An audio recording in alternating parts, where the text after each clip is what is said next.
Oh, we're both on mute right now. Hey, Shaka. All right. Good evening. How you doing? I'm well, and yourself? Oh, good, good. Just peaceful. Peaceful. How's the weather up there? It's a little chilly. It's a little chilly, but it's like 60, 70 degrees. Oh, it was 50 degrees this morning here in Atlanta.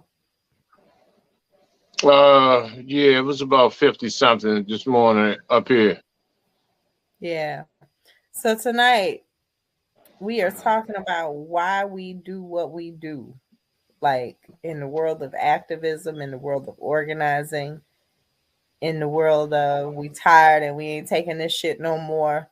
Like why we do what we do. So Shaka, how long Okay. have you been in the movement? I didn't hear you. Excuse me. How long have you been in the movement? Um, about 20 years, a little over 2 decades.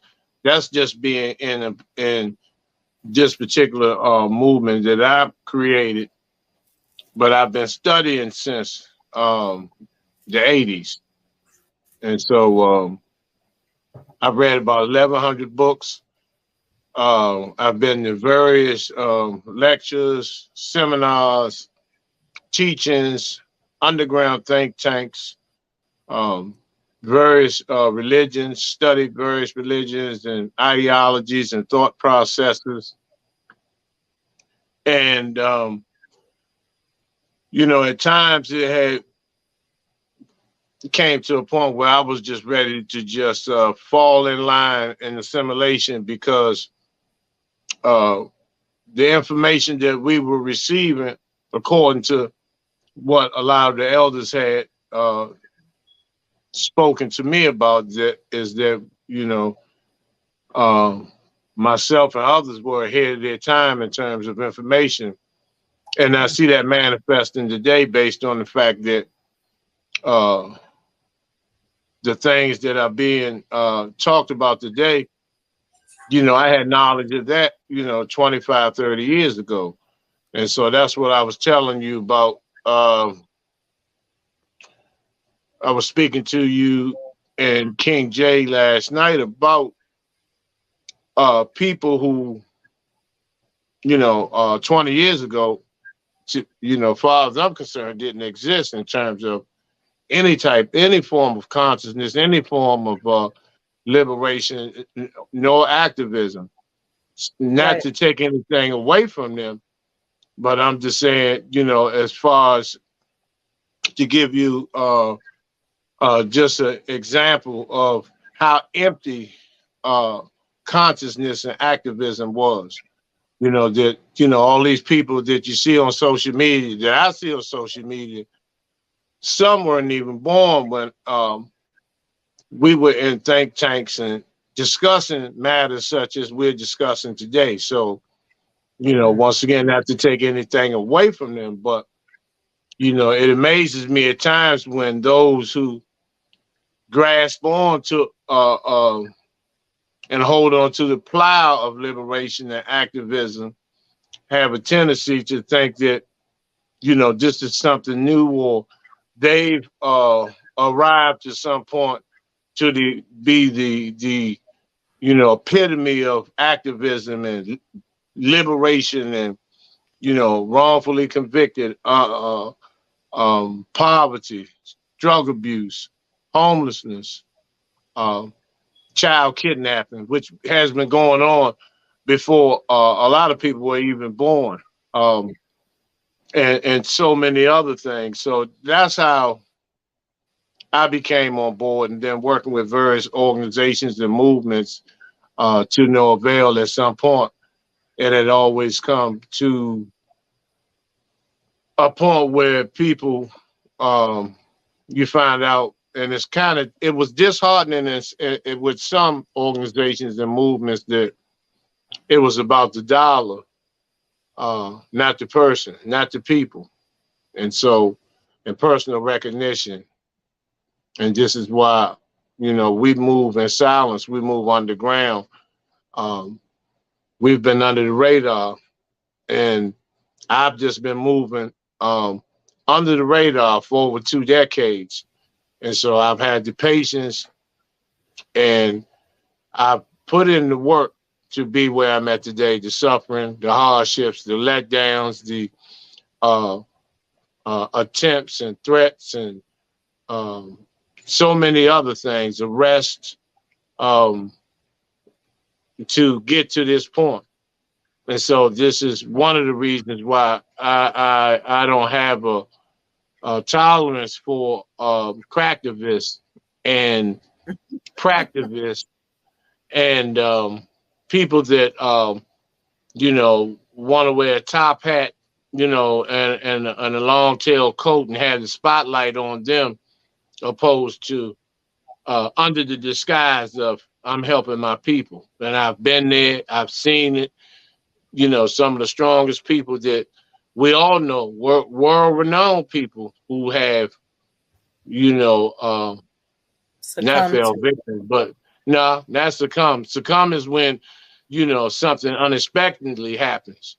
But when you knowingly and willfully make a pact, Mm, just for economic gain, to continue to mislead the people and put them under the illusion that liberation and um, wrongfully convicted and activism and things of that nature is being addressed wholeheartedly, and it's 100% commitment, then and you find out something different, yeah, that the commitment is self-commitment. And so you yeah. know I just stay low because I could speak on a lot of individuals and put them on notice, put them on blast, and um, but You gonna do a you know, Kiana on us? You gonna do a Kiana Jones on us? oh no, no, no, because you know, if you watch somebody steal out of Walmart, you don't have to say anything because they know that they're stealing, and they know that they're stealing. So you don't have to run down the aisle and say that they're stealing. Right. You know that they're a thief though, and they know that you know that they're a thief. So that's the approach I take with a lot of individuals. And also, this is the first time that I've actually um, done a podcast with somebody else, because I'm usually do things solo because I want it done the way I want it done. But when you are a student and you are in a new area, you know, um, the image, the ego, all that has to be put to the side. And I'm speaking on behalf of men, and allow, ourselves to be guided and not pretend that we know something that we don't, because at some point, we're all going to be exposed. So it's best to be transparent off the rip, Yeah. so, you know, um, But and this, I feel like okay. as a woman in the movement, it's also like our duty, and I say that word duty lightly, but it's our duty to support our men in the movement. And I say it like that because I didn't realize that I was doing any level of organizing 20 years ago when I was shutting down places for their lack of treatment or how they were treating the homeless. I didn't realize that that was standing up for something bigger than myself. I didn't realize that shutting down hotels that were prostituting teenagers when I was in high school, that was actually standing for something. It was more of, I rented a room because we were throwing a party and y'all prostituting teenagers out of this room. And I want my money back. And since you ain't gonna give me my money back, I'm calling Better Business Bureau and I'm gonna shut this whole thing down just over my $140. It was more of that because I'm a self-admitted capitalist. Like, I just believe in reverse affirmative action. I feel like some of the things that we advocate for, it's like we're fighting against the system, and we spend a lot of time in the, like, not in the ebb and flow because we're going against the grain.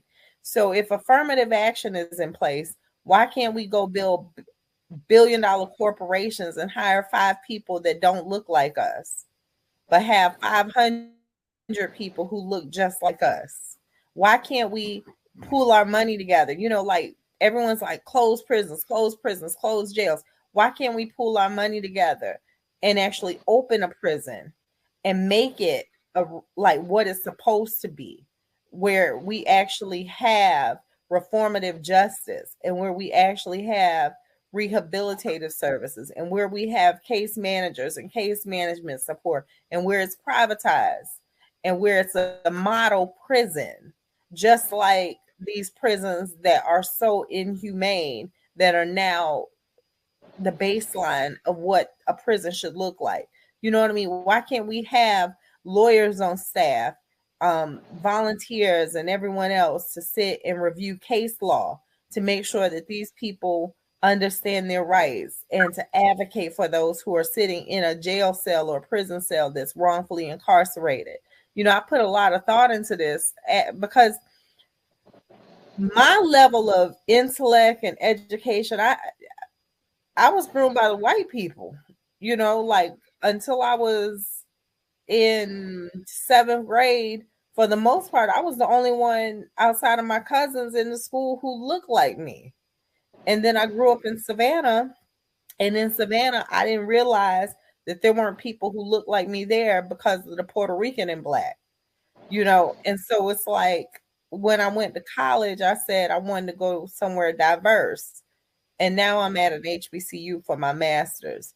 I had to circle around to get to the point of understanding what it's all about, because I knew that there was no actual equality, but I also knew how to stand up for justice and how to have my voice be heard and how not to experience discrimination until college. It was until I was living in Buckhead getting arrested or getting pulled over by the police for no reason at all other than being a Black person in my neighborhood that I pay taxes at, that I pay bills at, but because I look like me in this neighborhood that I'm not supposed to be in. Because people ask questions to me like, why do you live in Black neighborhoods? And if one of my white friends say it, I say to them, because white neighborhoods are considered sketchy neighborhoods to me, just like Black neighborhoods look like sketchy neighborhoods to you. Some can hear it, some can't. But it's like, if I'm going to impact my community, how can I impact my community by being an outsider looking in instead of being in the trenches with the community?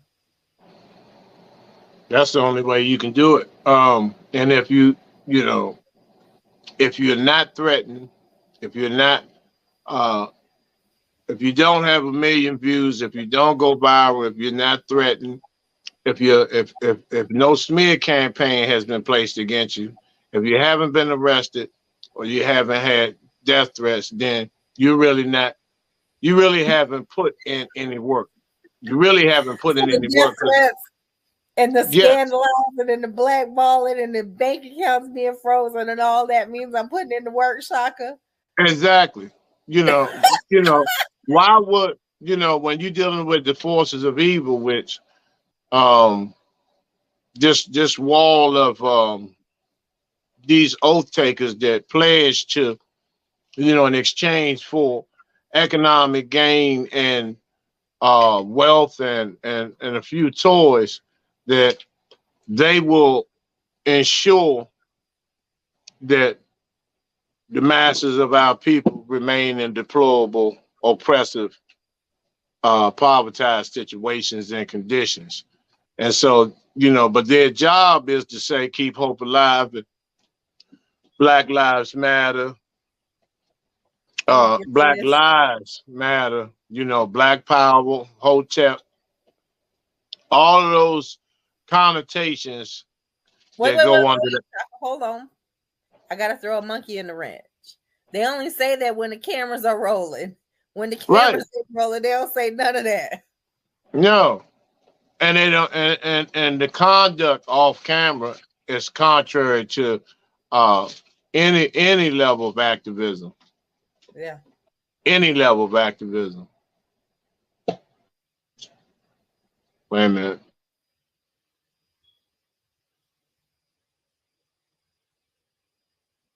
Yeah, I agree. I agree. So, yeah. So, and I try to tell people and inform them of the dangers of penetrating the wall of negativity.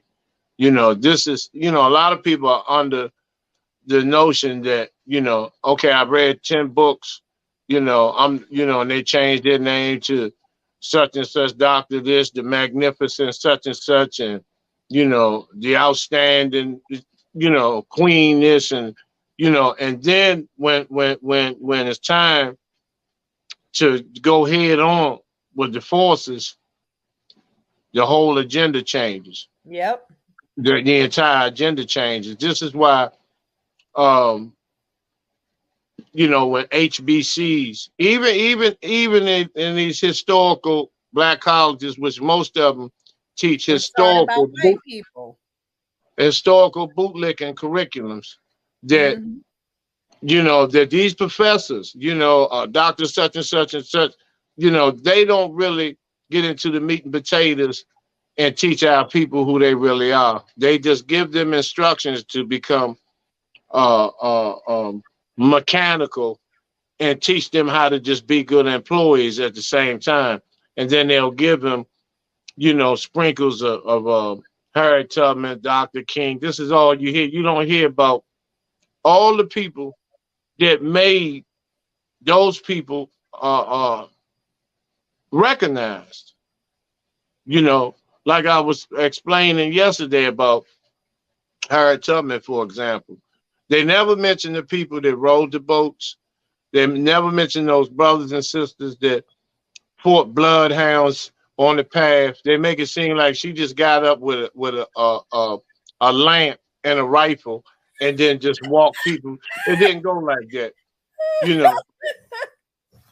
You know, a lot of people participated in that, and so and all of us probably have a biological ancestor who was part of that. And this is Yeah. why the energy has been passed, because we're nothing but manifestation in terms of energy and vibrations and divinity of those who came before us. You know, so Yeah. this is why I always say, I see the Harriet Tubmans and the Sojourner Truths and the Denmark Veseys of the day, but when you talk now, this is why another reason why I say beloved ancestors on my podcast, because some of our ancestors wasn't shit.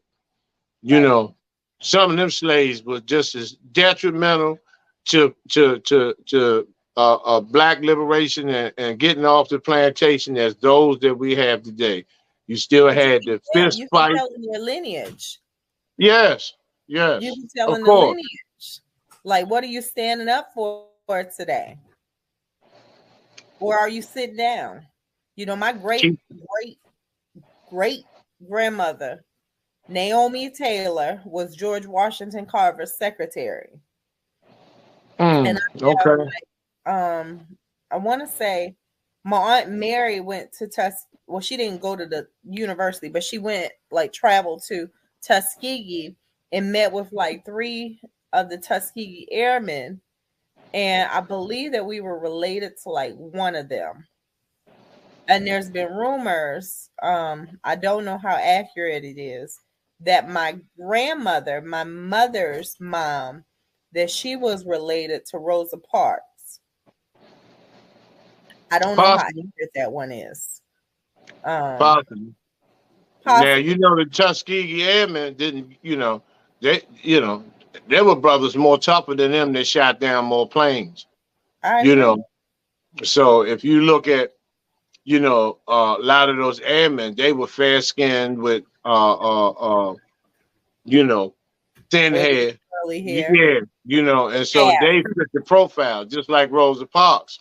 That other Mhm. sister, that young pregnant sister, was really the real Rosa Parks, but based on melanin and who can fit the profile, who was more educated, who looked the best, who would look better and be a representative for black people, you know, Rosa Parks, it's just so much history. And this is why I go back to these universities that don't teach that.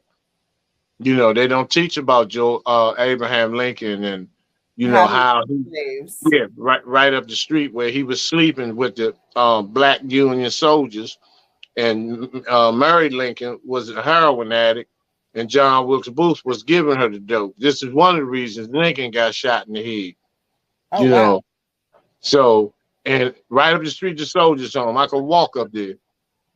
This is where Lincoln every weekend used to take some lay up with those Union soldiers, black and white.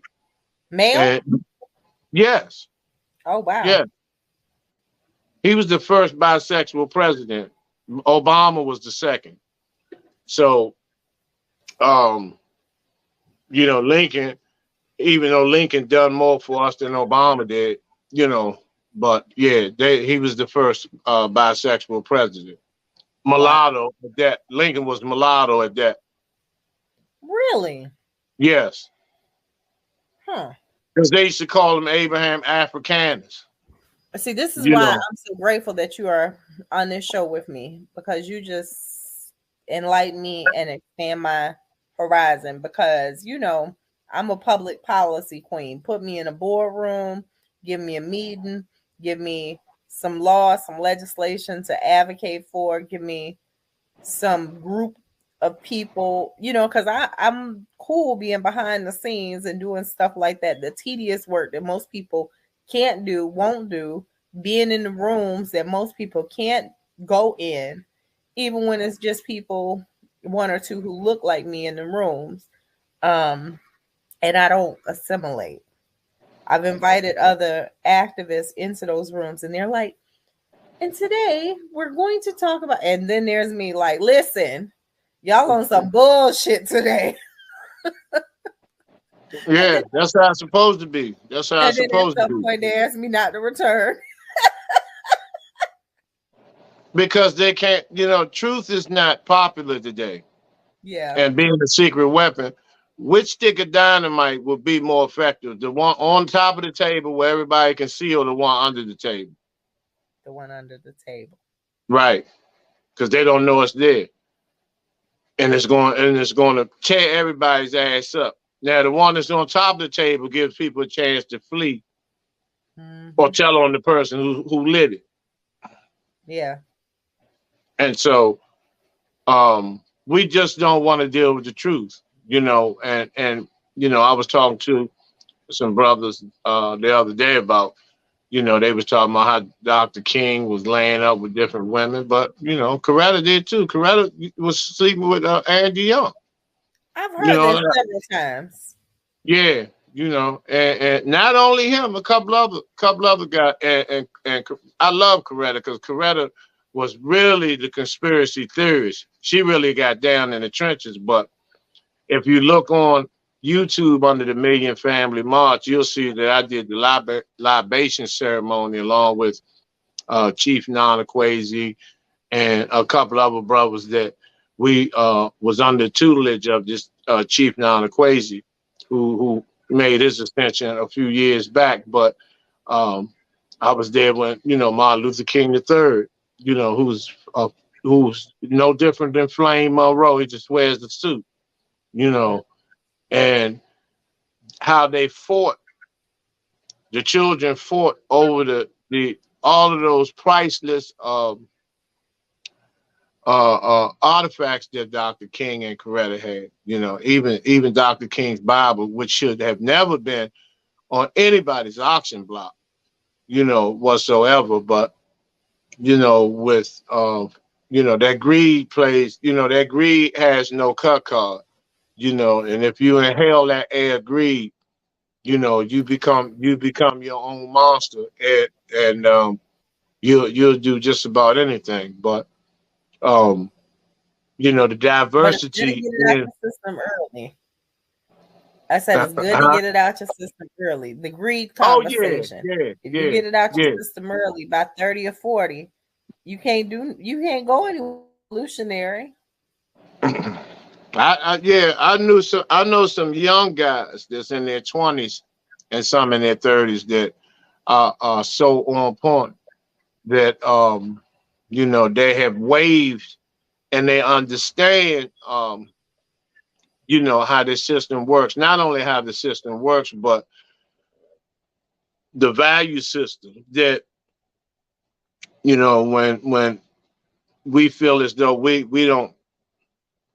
haven't arrived because we don't have this and because we don't have that, but Doctor, can you hear what me? yeah. My internet's skipping for whatever reason. Oh, okay. Can you hear? We gonna- I can hear now, but it keeps buffering. But we're gonna solve this problem starting next week. We're gonna take from the studio. Good, good. But the things that we take for granted, such as a roof, such as having the luxury to go into a refrigerator and have food in the cabinets and a carpet on the floor, remote control. Those are extreme luxuries to some to the masses of our people.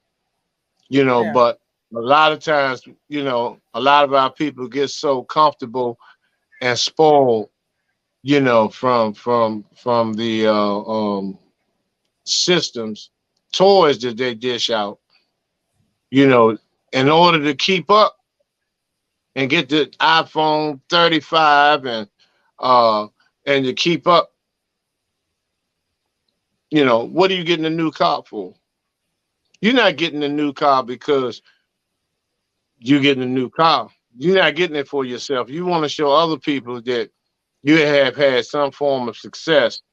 And Yeah. that's just like being on a plantation picking cotton with a silk shirt on, Mm. and everybody else has on rags, but you're still picking cotton. You still get your ass whooped if that bag ain't full at the end of the day, and if you On get my out of toes. line, uh, I said, step on my toes, Shaka, because I've been like, I want a Range Rover next year. I need this $500,000 house. for what? So you can say, come on in, y'all. Oh, this is beautiful. Mm-hmm. Instead of looking around in your place now and say, man, this is awesome. This is Yep. awesome. I got four walls, to block me, to help me, uh, my family, my children. Um, it's food in the refrigerator. Couple of dollars in We your got pocket. clothes, we got shoes, we Yes. got furniture, we got furniture. It's a $15,000 bed that one of my friends gifted me. You know, See, but when I don't put value on that because I've in another world when I was in the underworld I had I don't know millions probably you know and it doesn't it's not fulfilling to me no more. It doesn't fulfill me. it's not. Yeah. It don't feel good unless you do it the right way, anyways. It just doesn't feel good anyway. If I can be in $100,000 Escalade and ride through the hood and there's somebody laying on the ground and I go Mm, right past them, that's a credit to I me. agree.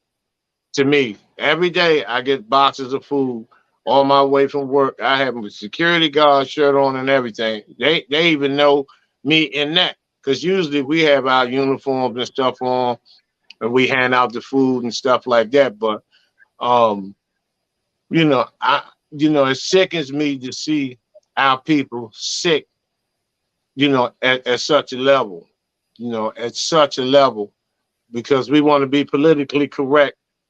We want to intellectualize our captivity. We want to see who's the best slave, who has the most money, Who can who has the outflex who? most, and it's not, I work to take care of some family members and um, to have travel expenses, take little trips and stuff. Me and the wife take trips, But I don't have to do this. I don't have to get up in the morning and ride across town and all this type of stuff. But the job I have is to look out for the elderly. So it's an honor to even be chosen by God and the ancestors to be put in that position where they depend on me. It's They an depend honor on to work. their safety. Their safety is in my hands. And, like I said, I will, y'all have paved the way for us. Without you all, it wouldn't be no us. So I'm not gonna let nothing happen to you in the third and fourth quarters of your life. Because a lot of them don't even get visitors. They are abandoned. They're neglected. People only come around, in the beginning of the month to take the little fixed incomes that they have. You know, they have so much love for grandma and mom. You know, from the first to the fourth, but you never see them again. So you know, I this is where I pick up the slack at. You But know, see, this might be an area where we actually disagree, and I don't think we've ever disagreed. I don't think that you have to have an Escalade and ride through the hood or a black community or the projects or a quote unquote sketchy neighborhood or whatever language they want to give to neighborhoods of people who look like us. And I don't think there is any prestige in poverty.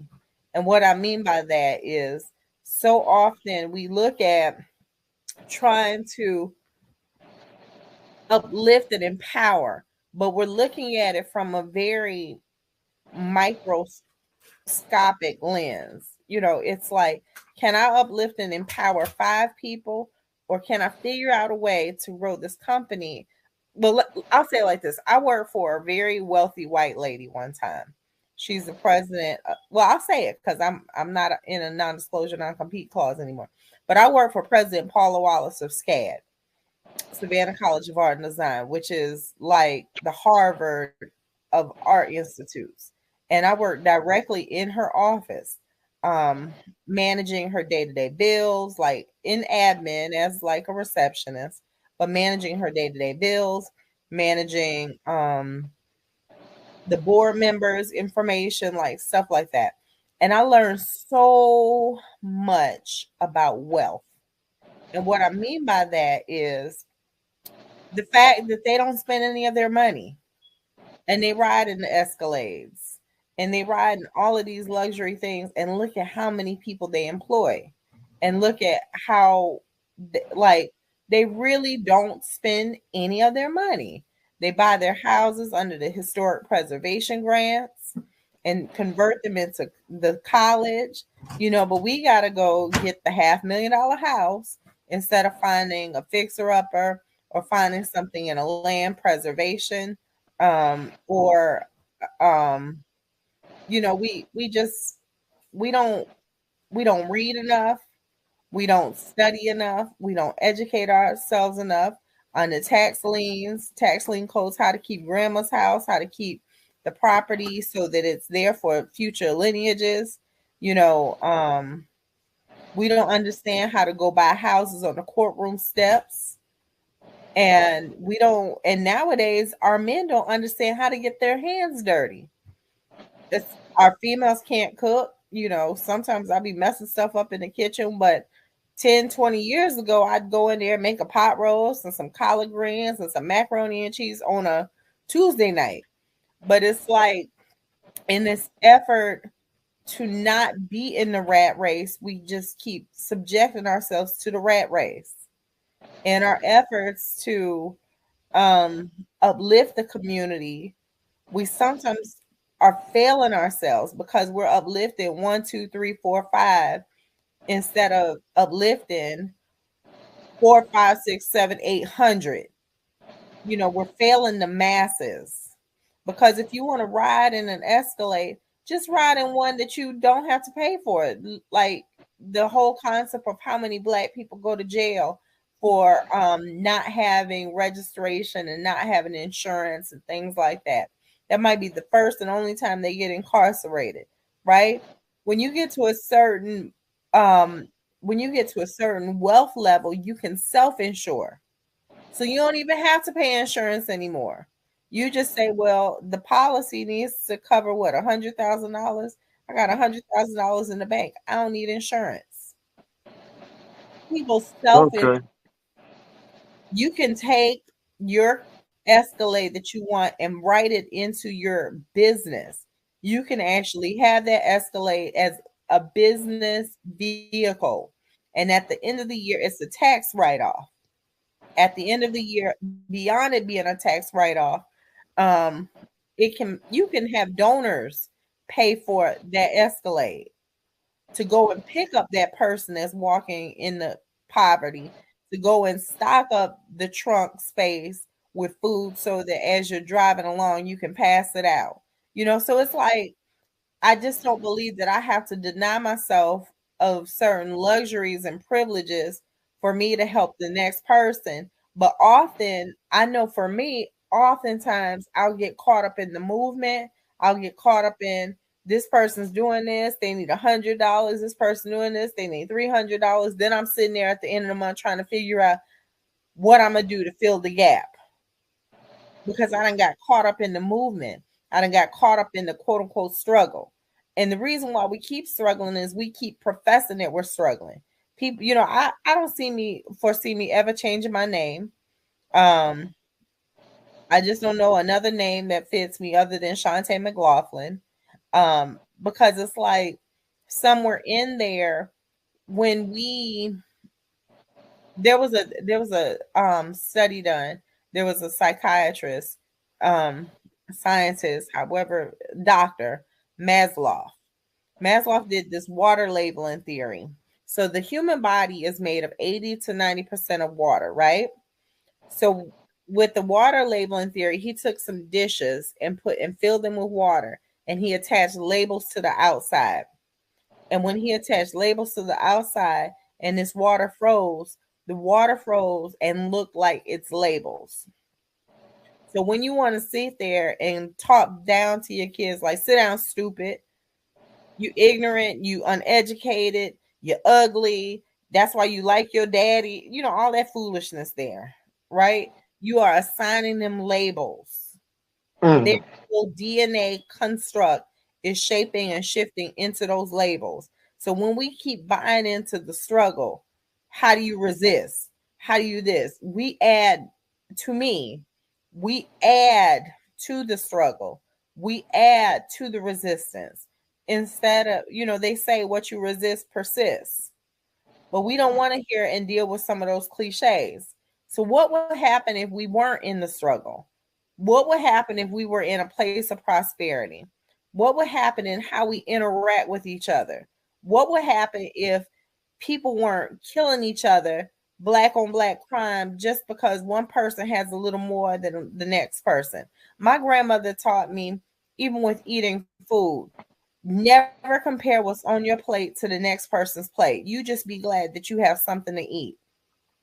And that's how I live my life, not just with food, but with everything. Because one thing is, I don't know what that person had to do to get whatever they're eating. And then, in the words of Jay-Z, what you eat don't make me shit. So it's like when we give up, the concerns of making it, when we give up the concerns of, um, I had a death threat on my children's life just because someone was upset that I was called into a meeting to consult on voter rights. I wasn't even being paid for it. And I invited them to the table, but they felt that they should have been at the table a little sooner.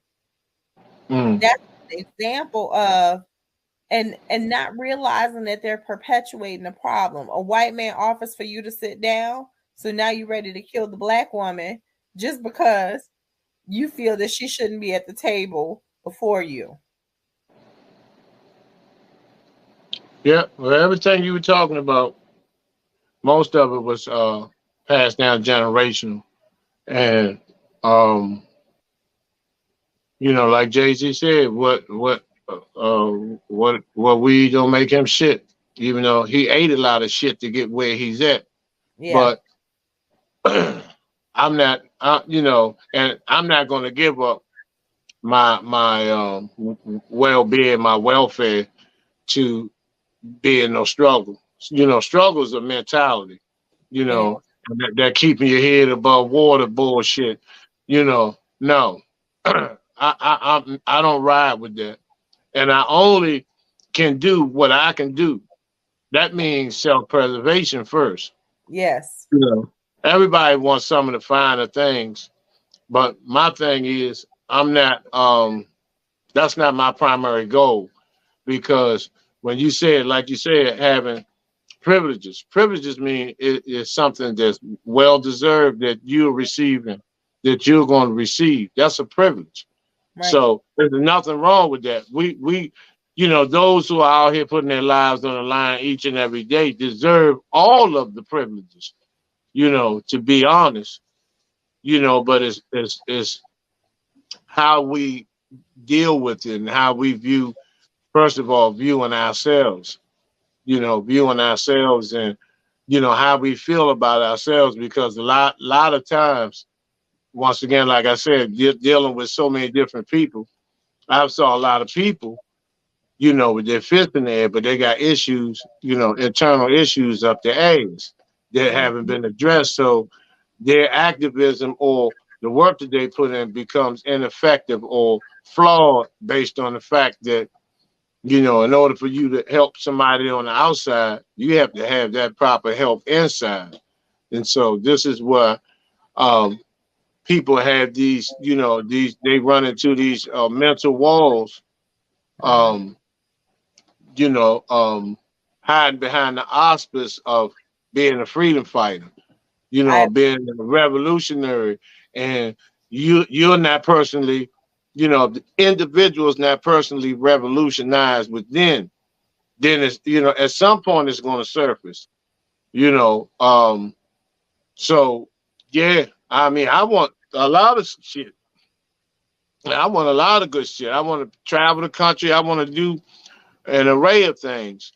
But in the meantime, in that journey, as part of the journey, you know, I've been chosen to help those, um, and just stick my hand out, at least to extend my hand in some form.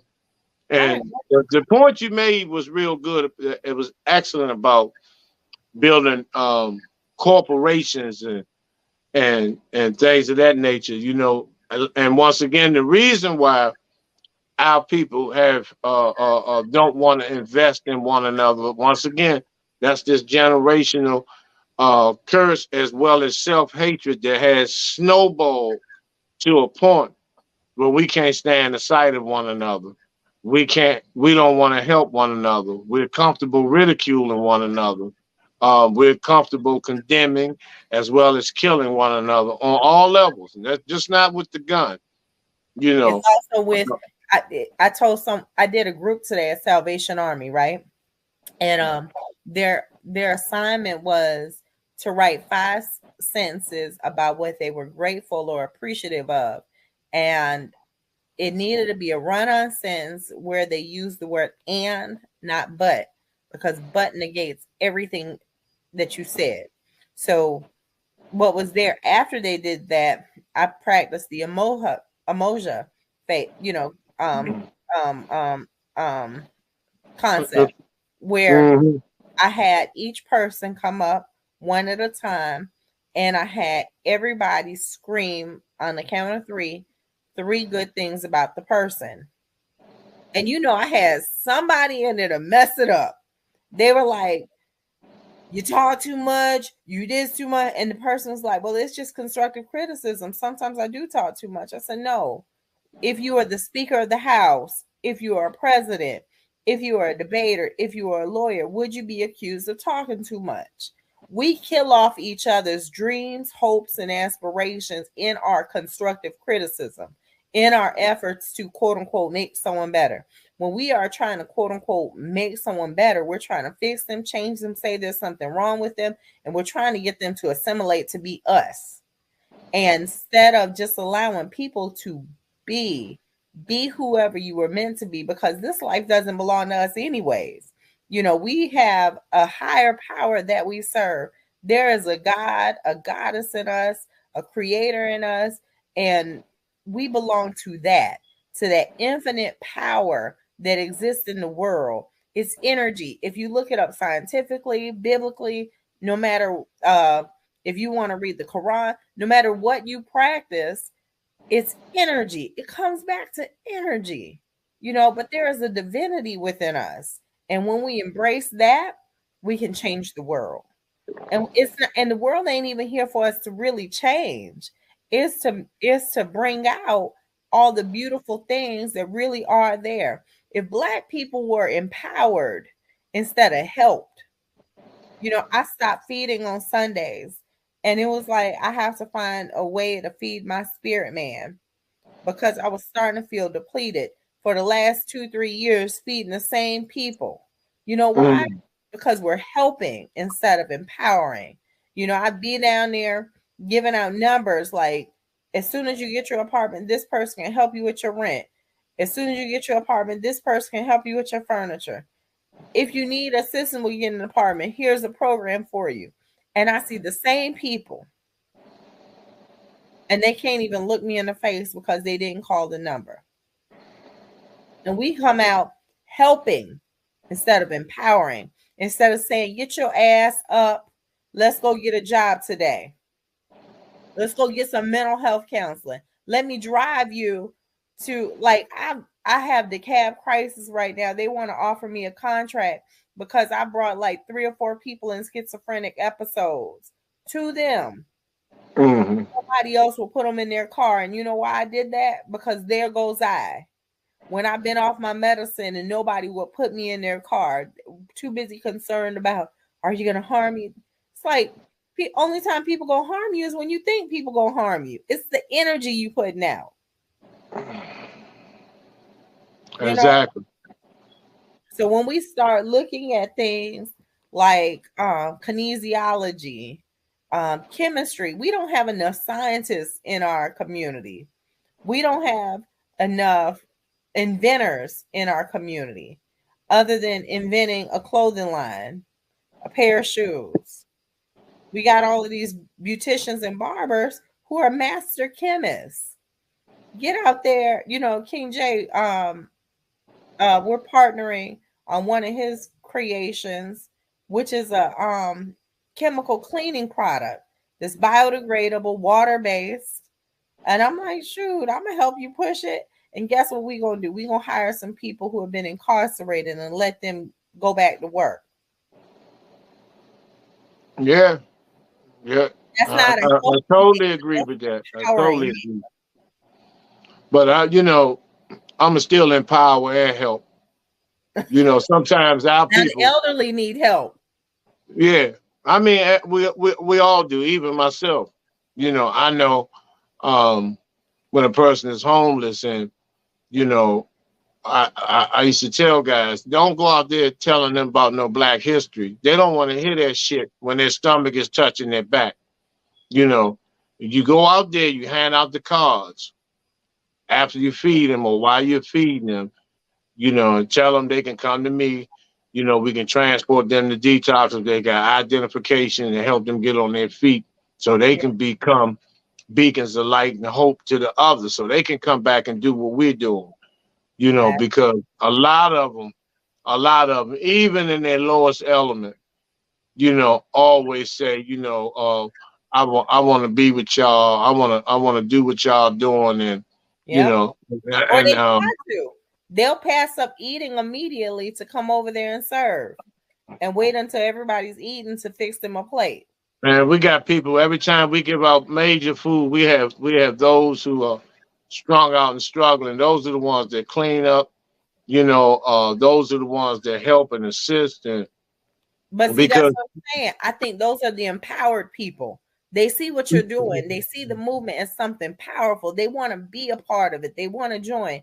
And they may not have the courage. They may not believe that they can do it as themselves, but they see you as a beacon of light and hope. And that empowers them I compared to think a help. lot of them do. I think a lot of them do, but when you're in that element, for example, like those who are struggling with fentanyl and crack and stuff, that don't even have the physical energy to deal with anything, let alone the mental and energy. Even though in their back of their minds, they really will want to do that. But right now, the frequency that they're on and the substances they use have taken a physical effect. And I'm speaking from a substance abuse counselor standpoint, Right. and being out there, among the elements, being part of the drug subculture and the prison system. So I know how these things go. This is what makes myself effective in Washington D.C. because I'm able to connect. And then a lot of them I know I've either done time with them, or I fed them, or you know, uh, we've hung out together. Doing much more healthier and better times. Yeah. So it's this is the area, and dealing with gang violence and gang truces and things of that nature, as well as my goal, is to penetrate the walls of negativity, the gatekeepers, those who look like us. That's my area. I'm Oh damn no. good at it.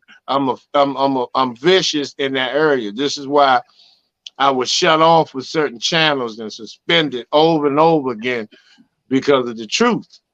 Yeah. The truth. You tell the truth, and then I'm not going to conform to anyone's content, to fit some narrative, because I know how bad our people are hurting. I know they don't have vocational and a lot Yeah. of education, and I speak the language that they understand, because I'm not concerned about all of these so-called figures and dignitaries and shit, whether I can, whether they want to connect with me or not. Because I've always, they don't want me on shows and shit like that.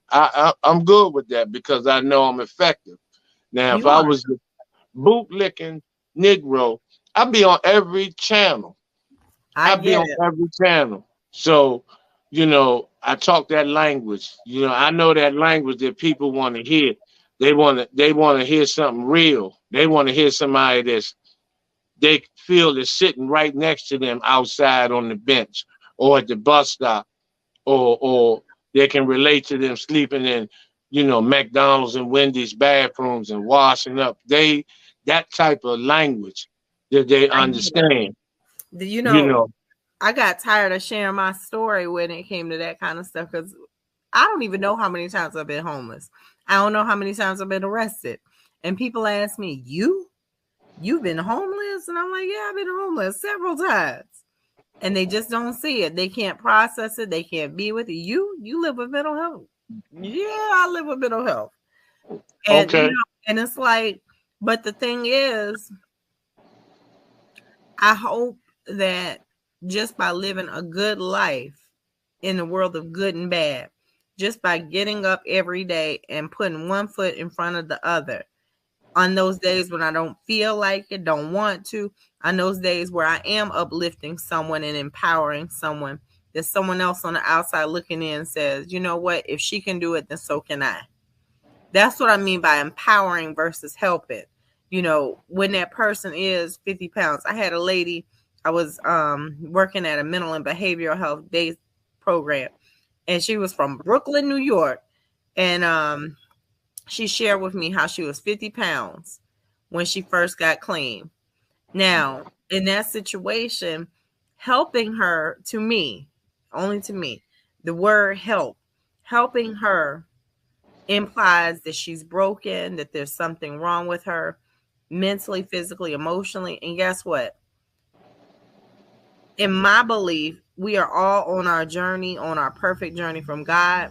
So someone needs to empower this sister and let her know that she's worth it, that she can choose to live, that she don't have to give up, that she can choose to eat again, that she can choose detox, that she can choose medications, giving her that power of choice and knowing that she is worthy and worth it no matter what the state. And that might sound like some feel good, hoopla, but it's like, or do I help her by, No, you did help her. You just fed her. yeah, That's but that's what I'm you saying. just But fed her. we get in this process of helping so much that we start enabling people. And that person who's 50 pounds, because they know you're going to feed them 5 times a week, they can get a hot meal. They know that they can go down there to that shelter in that soup kitchen and stand in line. They know they can come and get a shower when we got the outside showers. What's the reason to get off the streets? You can It'll eat happen. and live your life.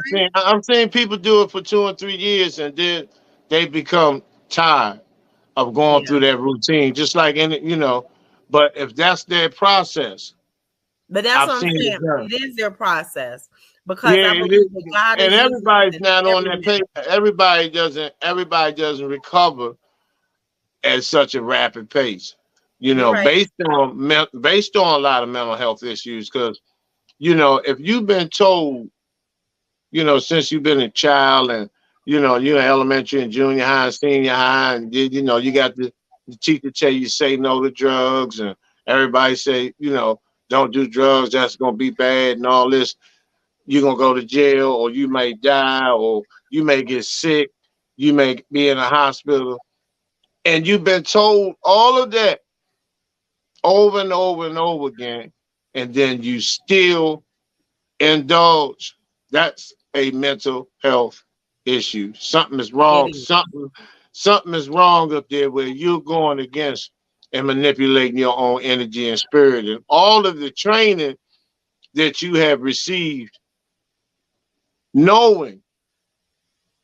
It's like don't go in that burning house. The house is getting ready to fall.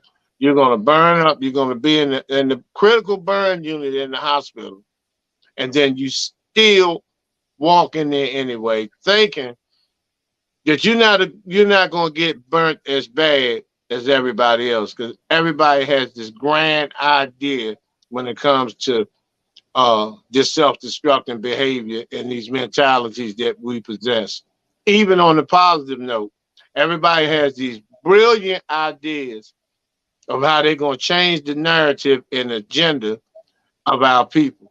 Yeah. Instead of, like you said, the key word you said was, that cohesiveness, that unifying, that combining resources, building an economic infrastructure. That's that's the progress, and that's the power and the strength that it's going to take for us to become independent. Besides, we have this, begging mentality, begging the government, please give us something for our ancestors. Please give it. We're going to march. We ain't going to fight. We're just going to walk up and down the monument with these Mhm. Walmart cardboard signs. We're bagging. We're gonna try to be nice. This is what they call a peaceful demonstration. We ain't gonna fight shit. We're not even gonna cuss. We just gonna march. We're gonna sing some old Negro spirituals and hope that the devil have compassion and just give us just a piece of the pie. Give us the top of the crumb, that crust part. We're not Let us asking for let us much. bow down and kiss your feet, Yeah, the hem yes, of his garment. We yep. buy into that kind of stuff. And we're not going to fight. This is not our fight. This is the Lord's fight. It's When all you our sitting there fight. with a fucking broke jaw from the ride patrol, it's sad. It's sad the way they inflict. I'm talking about the people that look like us. The way they You're right. teach us. The way they teach us how to be so docile and just go along to get along. you know. And the ones that be protesting, that be like this, don't even have black neighbors. You're right. They get the call, okay, somebody got killed, police killed somebody, they down the street rioting. We believe it's the fault of the police. I'm on my way. You know. Then you get the mic and the bullhorn. You Like go through their how whole shuck and jive, you know, and everybody's cheering, and then you tell them to take, this now it's time for us to go home. And then you take that anger and that rage home, and then next thing you know, you got 5 bodies the next morning because they have no outlet to ventilate that rage and frustration of the injustices that has been placed on our people and our own people that look like us, that are media animals, that's looking for shine and money. Mm-hmm. Train our people to continue to hate themselves and not to fight back. But it's, maybe your boys, one of your boys, it's possible because that next generation is coming, ain't going for a lot of this shit here. They're just not gonna go for it, and they're gonna do things in a different way. They're gonna go about it in a different way. They're gonna become successful first, and then they're gonna tear shit up. Yeah. See, that's why I said, you know, both of my children's dads, and we done went over, so I'll make this point real quick. Both of my children's dads are 6 and 7 figure earners. I've never received child support. I went to the child support office the other day because they sent me a letter. And the lady was like, with Gregory, he's about to be 6 in November. And she was like, how far do you want to go back? I was like, how far can I go back? She was like, birth. I said, all right, we're going back to birth. And I'm not a fan of child support. I'm not a fan of taking a black man to court to force him to be a dad, to force him to pay for a child that he brought into this world, to have him go to jail if he can't pay, to have his license revoked. Like, I'm not a fan of that. But what I'm also not a fan of is you getting me pregnant knowingly, knowing you have a seed while you go rescue other people's children. That's what I'm not a fan of. And that's what I'm not about to take part in. So I filed for child support. And what that looks like to me is as soon as that order is approved and we do everything and I start receiving the money, putting that money in a trust fund for my children. Like I had this whole plan worked out with Bryce, my 17-year-old, where we were like, I told him, I said, wherever you go to college, you can stay in the dorm 6 months to a year. And after, just for the experience, the socialization experience. But after that, we finding you a house to purchase. And them same roommates, them same people you met, those become the tenants that you have. Charging $400 a month is cheaper than what they'd be paying in the dorms. You have a house that's paid off. You have 2 streams of income before you ever get a degree.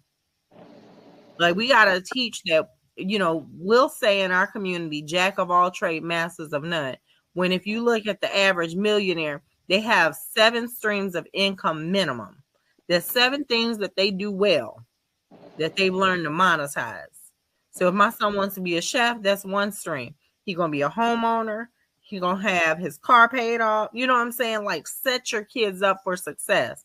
To do this, if mommy can figure out how to do this every month and cover these bills and expenses and everything else, that extra income would put me into my Range Rover. But guess what?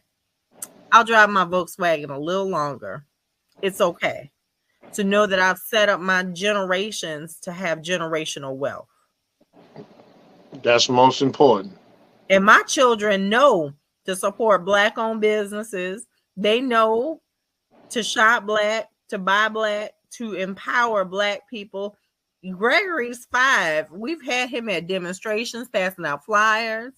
He's been out there feeding the homeless on Sundays, raising these children to be conscious of what's really going on out here in these communities. So when they come home and they come home to these $2,000 and $3,000 beds and these nice mattresses and these closets full of clothes and shoes and these toys and all this other stuff, they realize that they are privileged. That's a privilege. And every time they act up, you know what I say? I'll take all this stuff out. That one toy that you arguing with that other child, that's going to be the only toy you have left, because that tells me that you're not grateful for the other things that you have. If you got to argue over one thing, which means you don't need them other things. I'll start bagging them up, acting like I'm going to throw them out, and then he gets his mind right. Because we don't fight our fellow man or woman that look like us. We don't have to fight the ones who don't look like us.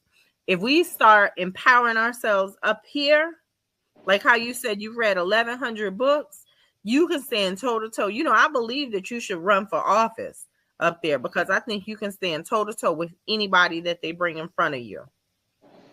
And I believe that when we start impacting public policy, I always say impacting public policy, we got to change these laws. We got to change the way that we're governed. When we do that, that's when we should raise our fists and empower the people. Until then, we need to go take a seat.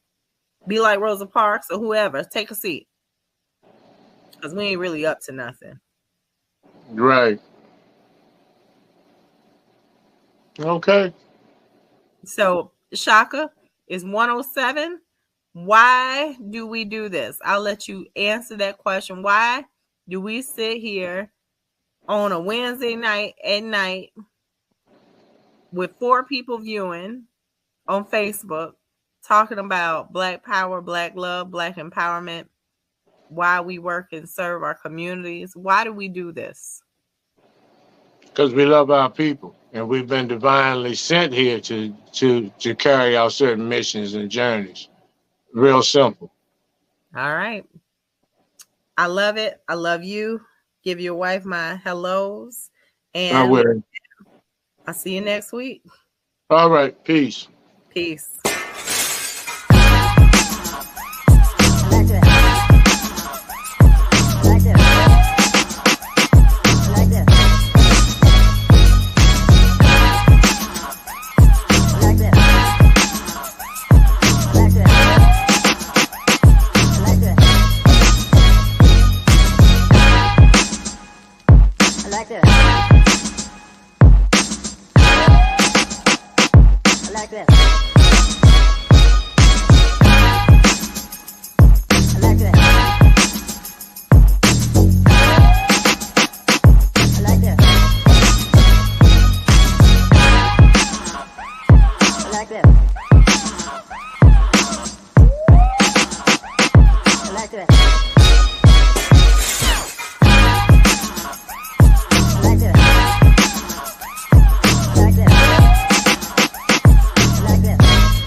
like that.